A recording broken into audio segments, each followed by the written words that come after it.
Hey, shalom, shalom. First and foremost, I want to give all praise, honor, and glory to Yahweh, Ba'ashem, Yahushua, Ba'ashem, Rachah, HaKodash. Give double honors to the elders and apostles that labor before me, and shalom to the hopeful elect.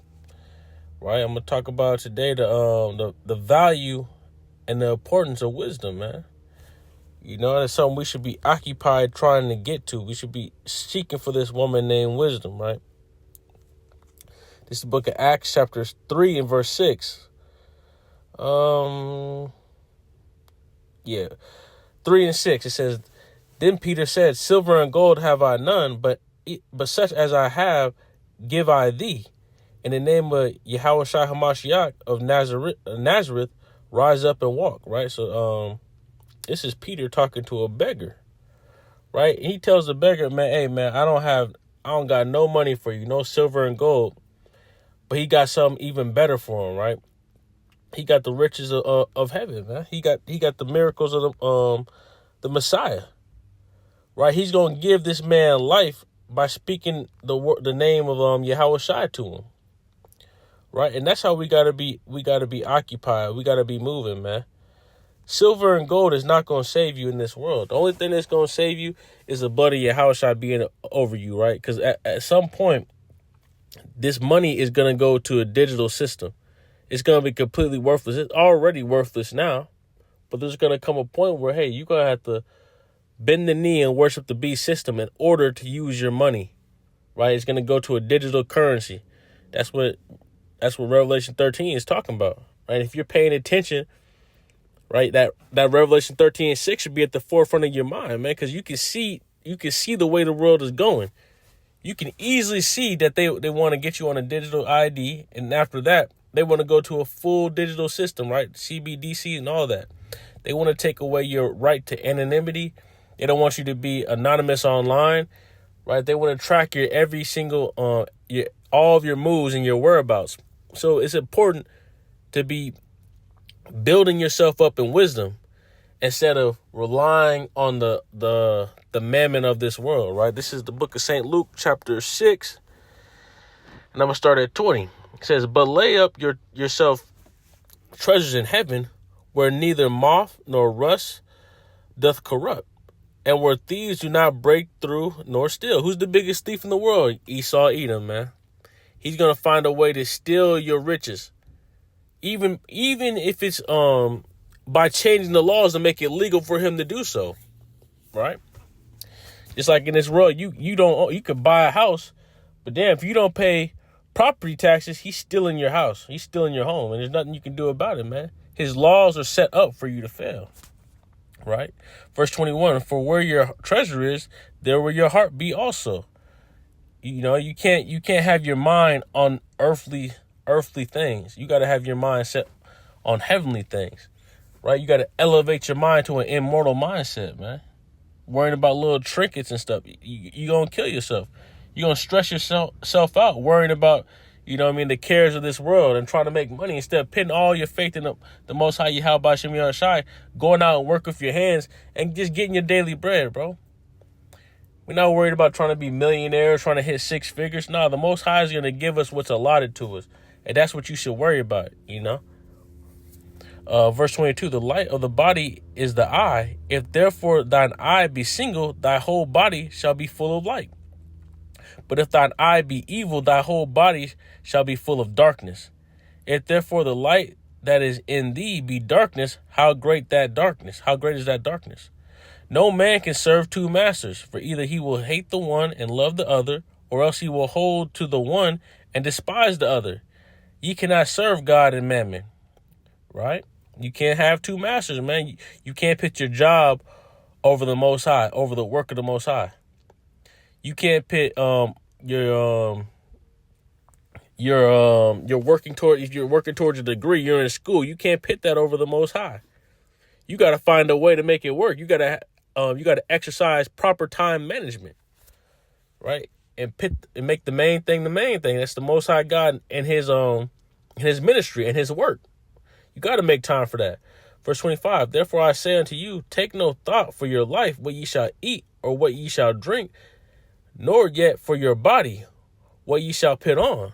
is not the life more than meat, and the body than raiment? Therefore the fowls of the earth, for they sow not, neither do they reap, nor gather into barns, yet your heavenly Father feedeth them. Are ye not much better than they are? Than they?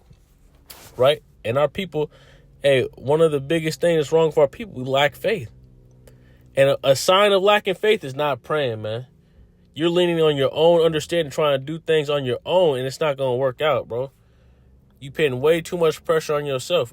You need to be, leaning on the Most High God and putting your faith in Him. All right, verse 27. Which of you, by taking thought, can add 1 cubit unto his stature? Right, and that's what old saying is, hey, wearing is like sitting in a rocking chair. You're doing a whole lot of moving, but you're not going nowhere. And that's what people that try to take on the world without the Most High God on their side, without their power on their side. You so-called Blacks, Hispanics, and Native Indians who are the true biblical Israelites. Hey, you got to lean on the Most High God in truth and sincerity. Right? This is verse 28. And why take ye thought for raiment?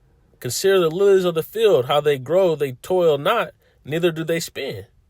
And yet I say unto you that even Solomon in all his glory was not arrayed like one of these. Wherefore, if the Most High so clothe the grass of the field, which today is and tomorrow is cast into the oven, shall he not much more clothe you, O ye a little faith? Right? And that's a beautiful concept right there that Yahushua is expounding on, right? Because this is all red letter. Right, the Most High God dresses up the lilies beautifully. He said, not even Solomon was arrayed like one of these. And he said, and that's going to be tossed into the fire. Right there, here today and gone tomorrow, man. You got to, you know what I mean? You got to have more faith that the Most High God is going to take care of you, man. The way he got the lilies all flying, he just going to throw those in the garbage, man. They going in the fire. And that's how much care he takes for the lilies. Right, this verse 31. Therefore, take no thought, saying, what shall we eat?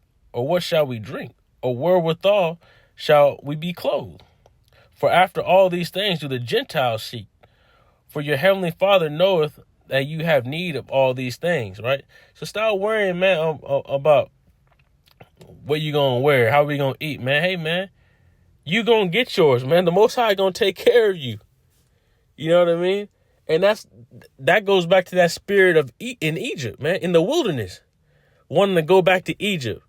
Why? Because you worried about little things, man. Then when the Most High provide for you, it's not enough, right? He provides you quail. I don't like quail no more. He make manna rain from the sky. Man, I'm sick of this manna. Man, stop being ungrateful, bro. Take your daily bread and keep it pushing, man. We pilgrims in this world. Hey, the abundance and the opulence, that's going to come in the next life. But you got to stack up spiritual riches, bro. You got to be moving in faith. You got to move in the spirit, right? Verse 33, but seek ye first the kingdom of the Most High and his righteousness, and all these things shall be added unto you. Take therefore no thought for the morrow, for the morrow shall take thought for the things of itself. Sufficient unto the day is the evil thereof. Man, hey, man, just worry about today, brother. Sister, worry about today, man. Hey, there's enough problems today that you should be worrying about, man. You can't be over trying to plan 20 years in the future. Hey, do what you got to do so you can be set up 20 years from the future. But we hastening the day, man. You should be looking forward to the coming of Yahushua, right? And the destruction of Mystery Babylon, which is so-called America, right? Mystery Babylon the Great. Hey, it's got that great horror has got to be destroyed through nuclear fire, right? This is the book of Proverbs, chapter 3 and verse 13. Happy is the man that findeth wisdom, and the man that getteth understanding. For the merchandise of it is better than the merchandise of silver, and the gain thereof than fine gold, right? Wisdom is better than silver and gold. It's telling you right here. Verse 15, she is more precious than rubies, and all the things thou canst desire are not to be compared unto her. Right? And a lot of people, hey, they want to go out here. A lot of brothers want to get a bigger bag. They want to get a nicer car. Why? They're really to impress women at the end of the day. But hey, the real riches is wisdom. So you trying to get you a wife, you trying to get you, you know what I mean, you get you a nice little rib. Hey, brother, hey, get you some wisdom. That's what you got to be seeking. Really, you just should be seeking the righteousness of the Most High, because everything's going to be added to you, right? Because you see a woman, see you operating, see how you move as a leader. You move with principle. You move discipline. That's gonna permeate into all of your life, man. To getting a better job, right? To getting a little bit more money, to getting into a more comfortable position. You know what I mean? Getting you a woman, right? Women getting you a man, right? What you gotta do is seek the characteristics of a saint, of someone that's sanctified, set apart, and all the things are going to be added to you, because the Most High God is going to give you the principles and the characteristics to get to where you want to get. Right, verse 16, length of days is in her right hand, and in her left hand riches and honor. Her ways are ways of pleasantness, and all her paths are peace. She is a tree of life to them that lay hold upon her, and happy is everyone that retaineth her. Right, the wisdom of the Most High God is a tree of life, brother. You gotta, you gotta take heed. You gotta hold on to that branch. You gotta abide in that branch. That branch is Yahweh Shai, right? The embodiment of the word. That's why they call him the word, because he's the embodiment of these scriptures. He comes in the volume of the book, man. So you got to come in the spirit of the book, not just throw on fringes and think you're doing something. No, you got to be walking in the spirit. Right? It's the book of Proverbs, chapter 24 and verse 1. It says, Be not thou envious against evil men, neither desire to be with them. Right? Hey, that's a lot of our people. They see, so our so-called Blacks, Hispanics, and Native Indians, they see someone that's having some paper, having some motion, having it their way, and you want to desire to be like them, instead of being like, you never know what the end of that person is going to be. Just continue to worship the Most High God and be content with what you have. Be content with what you have, but never who you are, right? Continue to improve yourself as a person, and you're going to get more, right? If it be the Most High God's will. But really, all you need is his wisdom, man. The promise of what's to come. That's what we should be dwelling in, right? Verse 2, for their heart studieth destruction, and their lips talk of mischief. Through wisdom is a house builded, and by understanding is it established. And by knowledge shall the chambers be filled with all precious and pleasant riches, right? A wise man is strong, yea, a man of knowledge increaseth his strength, right? You got to, knowledge is power, man. Building yourself up, girding yourself up in this word, that's how you get strong. That's how you build a strong house that will last forever, right? I believe it was, I want to say David, one of the prophets, one of the holy men said, let your servant's house last forever, right? Let it be established forever, right? And how do you establish a house forever? Through this wisdom, right? And if you take heed and become wise unto salvation, you will be in a kingdom that will last forever, right? Verse 6, for by wise counsel thou shalt make thy war, and in a multitude of counsels there is safety, right? And that's a portion of elders. In a multitude of counsel, there is safety, right? Staying with people that are knowledgeable in this word, that are apt to teach, and that are students, right? Don't be trying to give yourself your own counsel, right? Take counsel from wicked men, counsel from dudes that don't really know what's going on, man. That's how you end up, outside of the hedge, outside of the head of the protection, right? And end up with the plague in the mind. Right, that a lot of people, they overcomplicate things, and now they bugged out and they back in the world, right? Verse 7, wisdom is too high for a fool. He openeth not his mouth in the gate, right? And let me read that verse 7 in NLT. It says, wisdom is too lofty for fools. Among leaders at the city gate, they have nothing to say, right? And if you got this knowledge, you're going to have something to say. When you go out to teach, you're going to have something prepared to say, right? You're going to have wisdom to give somebody, you're not going to be confounded. A lot of people get confounded out in the streets because, they're not dwelling in knowledge. They're not seeking after wisdom, right? This is the book of Proverbs, chapter 3 and verse 5. Trust in Yahweh with all thine heart, and lean not unto thine own understanding. And, there's people all the time trying to come up with their own new breakdown. But if it goes against the scriptures, you gotta scrap that. right? You're leaning on your own understanding instead of leaning on prophecy, right? Thus saith the Lord. That's what you should be leaning on. If it says it in the book, you need to follow that. Don't tell me, oh, man, hey, Paul said that. Oh, this person said, nah, bro, if it's in the book, it's all written for our learning. Follow the men that labored before us, right? Verse 6, in all thy ways acknowledge him, and he shall direct thy paths, right? And that's coming in that first fruit spirit. Be the first fruit in everything you do, right? Be the cream of the crop. Even at your job, man, you should be moving so efficiently. Like, people like, damn, what's up with this dude?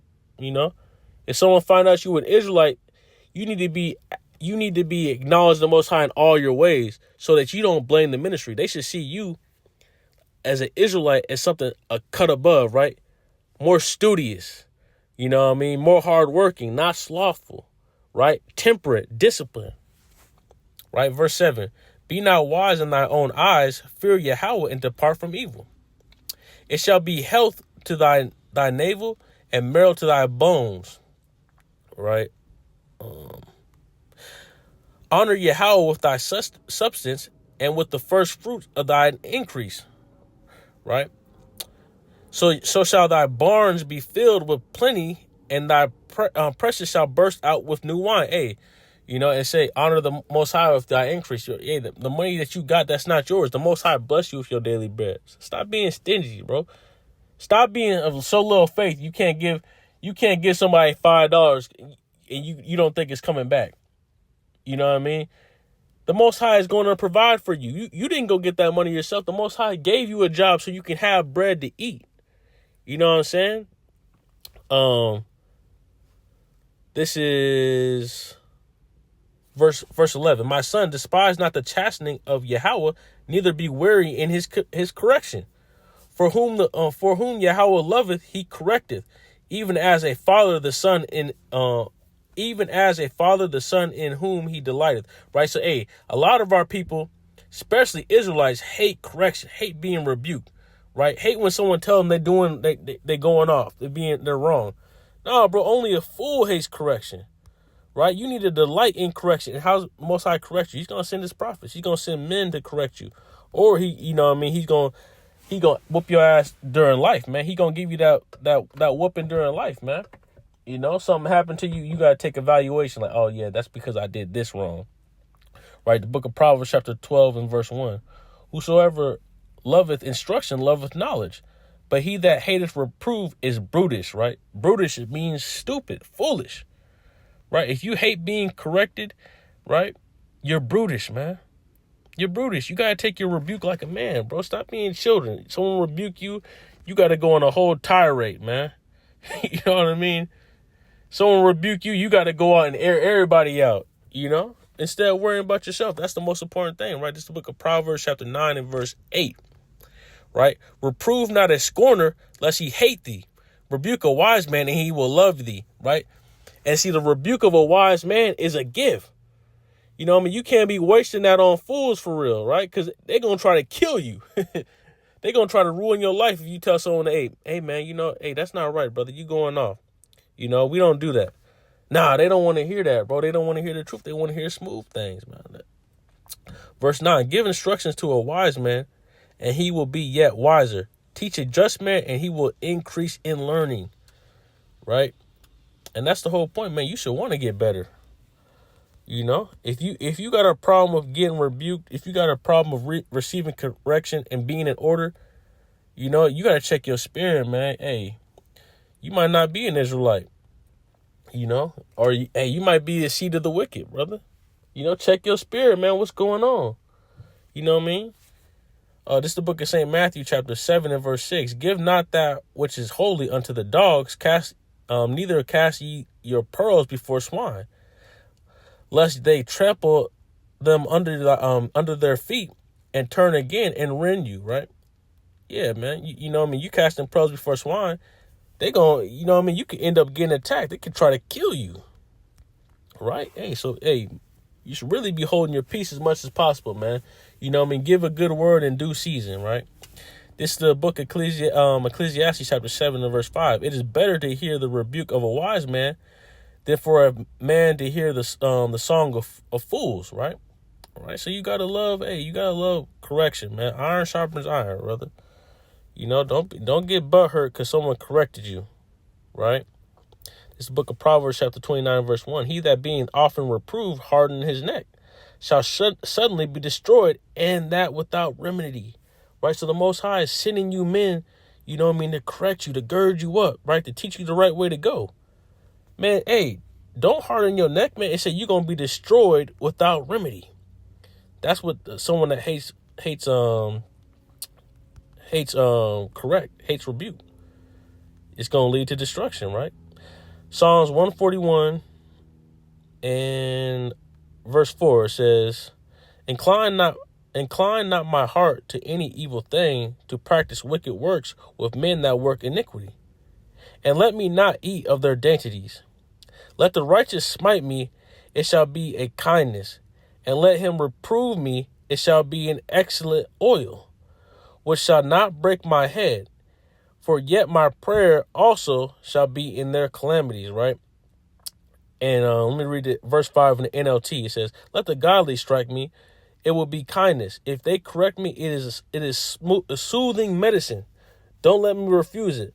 But I pray constantly against the wicked in their deeds, right? So hey, it's a medicine to get rebuked by a wise man, someone that's really, really caring about you and really girded up in his truth. That's why you need to be around the saints, man. You got to be around the brothers of the circumcision that's really worship the Most High in truth and sincerity, not bug outs, man, not yes men, not people that don't know what's going on. But you want to be around the prophets, right? The people that are occupied in prophecy and hastening in the day. It's the book of Leviticus, chapter 19 and verse 17. Thou shalt not hate thy brother in thy heart. Thou shalt in any wise rebuke thy neighbor and not suffer sin upon him. Right. And I'm going to read that again in NLT. Do not nurse hatred in your heart for any of your relatives. Confront people directly so you will not be held guilty for their sin. Right. You need to be you should go straight to a brother and let him know, hey, man, you're going off. Right. And that's part of the law. Right. It said don't hate your brother, but anywise rebuke him. So if you're not rebuking your brother, you hate your brother, because true love is to correct your brother so he can, he can be solid in the faith, right? He can be pure in the faith, right? This is the book of Proverbs, chapter 16, verse 16. How much better is it to get wisdom than gold, and to get understanding rather to be chosen than silver, right? And wisdom, part of wisdom is rebuke, taking rebuke and accepting rebuke. And that, it's much more valuable than silver and gold, brother. You got to be girding up your mind, girding up your spirit. Let me get this in Isaiah 33 and 6, right? Because we're coming into perilous times, man. Jacob's trouble, a time as there's never been on the world, right? A time, the hour of temptation, right? And the beauty about Jacob's trouble is that's the last tribulation before the deliverance. So you got to be girding yourself up, man. We can't be out here debating if there's going to be a Jacob's trouble. Hey, we know that the whole world's going to be tried. There's going to be NWO, right? And there's going to be a digital system that's going to test your faith, right? This is the book Isaiah 33 and 6. It says, and wisdom and knowledge shall be the stability of thy times, and strength of salvation. The fear of Yahweh is his treasure, right? So in these times, you got to be girded up in wisdom and knowledge, man. You got to be seeking out the righteous path. You got to be seeking out the righteousness of the Most High, man. You know what I mean? Don't be out here talking about, I'm just going to follow my heart. If my heart's pure, I'll make it. Nah, bro. The heart is desperately wicked. It's deceitful and desperately wicked. Who can know it? That's what the scriptures say, man. If you just follow what's in the word and not be emotional, hey, man, you know what I mean? You got a good chance to make it up out of Mystery Babylon, bro.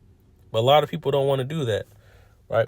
This is the book of Sirach, chapter 11 and verse 21. Marvel not at the works of sinners, but trust in Yahweh, and abide in thy labor. For it is an easy thing in the sight of the Most High on the sudden to make a poor man rich. The blessing of Yahweh is in the reward of the godly, and suddenly he maketh his blessing flourish. Right? So it's nothing for the Most High to, give you what you need, right? Give you what you need to be successful in this life. But you got to have faith, man. You got to have faith. And in Proverbs, it tells you, hey, make me neither rich or poor, because I don't want to have to steal, and I don't want to get too rich that, I forget about you. So, hey, man, you want to just have your daily bread. That's all you need, brother. This is the book of Ecclesiastes, chapter 2 and verse 24. There is nothing better for a man than that he should eat and drink, and that he should make his soul enjoy good in his labor. This also I saw that it was from the hand of the Most High. For who can eat, and who else can hasten hereunto more than I? For the Most High giveth to a man that is good in his sight wisdom and knowledge and joy. But to the sinner he giveth travail to gather and to heap up, that he may give to him that is good before the Most High. This also is vanity and vexation of spirit, right? So they just focus on the small things, man. Take it one day at a time, right?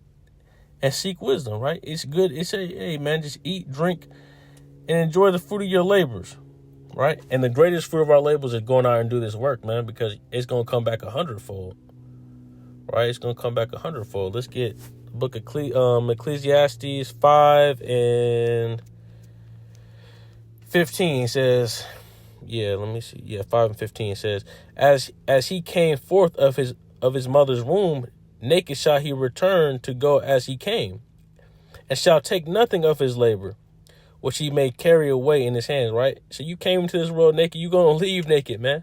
Stop being obsessed over the things you have. You know what I mean? You can try to you can strive for a better and more comfortable life in this world, but bro, you shouldn't be obsessed with that. Our people are too concerned with material things, and they're not focused on the heavenly things, man. Right? This is, let me see. This is the book of Sirach, chapter 22 and 16. I'm gonna get it in the G&T. Hold up, Sirach 22, 16 G&T. And it reads, a wooden beam can be put into a building so firmly that an earthquake cannot shake it loose. A person can be trained to use reason and good sense so well that it helps his head when a crisis comes, right? So, hey, man, you got to, we're about to go through some crises, right? You got to be girded up, right? You got to be preparing yourself for what's to come, man. That's where we should be. That's where our mind should be focused on, right? We say it all the time, man. Occupied in prophecy. Occupied in the wisdom of the Most High God. Right? Hey, that's all I got to say. Hey, man, shalom, shalom. All praise to Yahweh B'Shem Yahweh Shai. Hey, until next time, man. Hey, shalom.